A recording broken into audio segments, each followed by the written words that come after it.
जिथे असीं खड़े हैं ना जी, इतों राइट साइड ते ना सामने रस्ता गुजरता पाया, यह डंडी जी नज़र आ रही काले रंग की, दरख्त के नाल ही परले पासे। इतों रकबा जिहड़ा ना इधर इधर है, यह हुण जिधर जिधर मैं वीडियो लैके जाना पाया, काली डंडी के अंदर अंदर रकबा।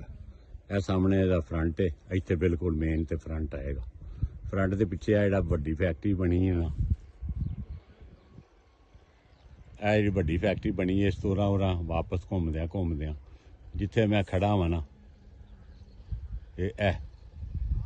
इत्थे जिथे 15 एकड़ सामने जाएगा मेरे बिल्कुल स्ट्रेट सीधा, तो 10 एकड़ जड़ा ना वो पिछे इस इलाके च आएगा। एरिए च आके ते इत्थों तक आके रकबा जड़ा ना वो मुकम्मल हो जाता। ये 203 एकड़ है टोटल।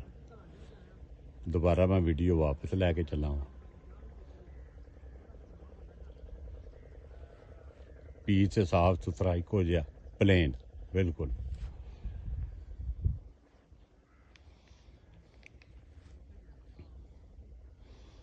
ए सामने फ्रंट से सड़क है, सामने जिहड़े है घर जे नज़र आते हैं, ये कोल घर के सामने अगले पासे सड़क है। यह जी फैक्ट्री है ना, यह फैक्ट्री ये को नहीं है रकबे के, रकबे तो बाहर है। यह ट्रक भी जिते खलोता है भी नहीं है रकबे रकबे का फ्रंट आएगा सामने। लो ठीक है जनाब, शुक्रिया।